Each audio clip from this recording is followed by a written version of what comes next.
back here to share a few points on how to stay out of tax trouble.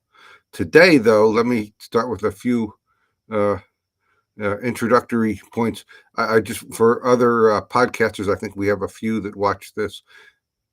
Notice that after all of the now months of expenses and consulting and buying the best camera and the best lighting and upgrading internet, still have this fuzz around the head. It's uncanny.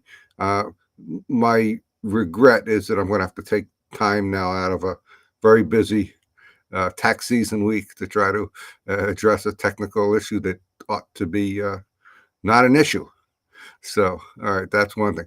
Second is the title of today's uh, discussion is the death of bookkeeping.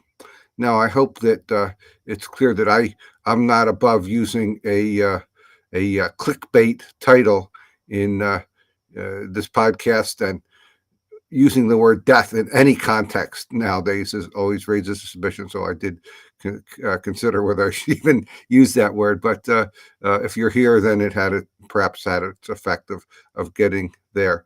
Let's talk about the death of bookkeeping as a tax issue. Any good tax discussion, tax return, tax court case, any of these start with good data, good records, good bookkeeping. That's where it all begins. The degradation of all of these in recent times has, in my opinion, been because of difficulties, decline in availability of bookkeeping, increased costs of qualified bookkeeper, a flood of unskilled bookkeepers handling the books, the advent of automation, of which much of it is so far has been garbage. And so we have a pretty dire situation. So the second point is, let me say that I don't particularly care. I'm not really that interested in bookkeeping. I don't enjoy it. I try to avoid it as much as I can. I think, like a lot of my clients, it's a necessary evil.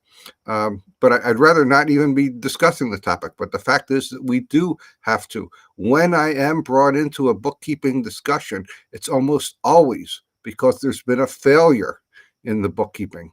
Either there's no records, there's conflicting records, there's books that are just a mess for one reason or another, and that's why we're brought in.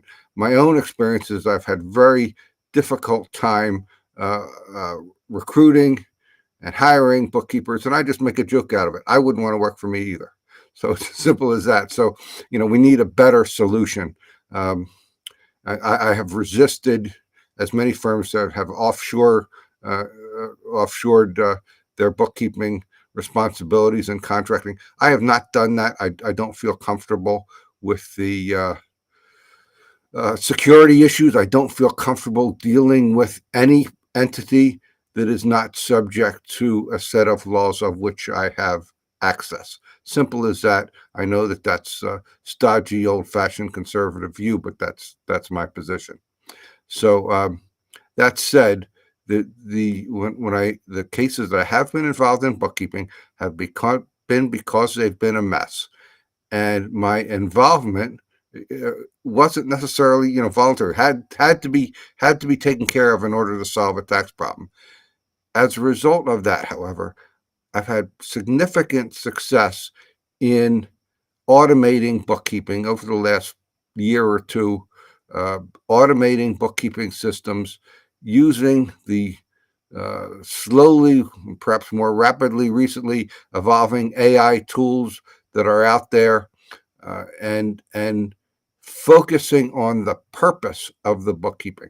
I understand this discussion does not apply universally, but if we're only talking about meeting tax legal obligations, which is pretty much what this podcast is about. If your goal is to create a set of evidence that meets your minimum legal requirements and or is persuasive in a tax dispute, in many or most cases, that can be automated. What does that mean? is that when I have a small business client that comes in and has a tax problem, and we look at it, and the underlying issue is a bookkeeping problem, I'm not likely to say go out and hire a better bookkeeper. I'm likely to say, let's automate this, have it set up so that you never even have to raise a finger and look at it. I'll look at it once a quarter or so, and and it'll be okay from there. Not perfect, but it'll be okay, and you'll be okay, and we can all move forward with our business and our lives. All right, enough said about bookkeeping. I'd love to hear your thoughts. I'm easy to reach, taxproblems.cpa. There's a phone number, an email, and a message link all on that website, and would love to hear your feedback. I'll be back tomorrow with another Tax Minute.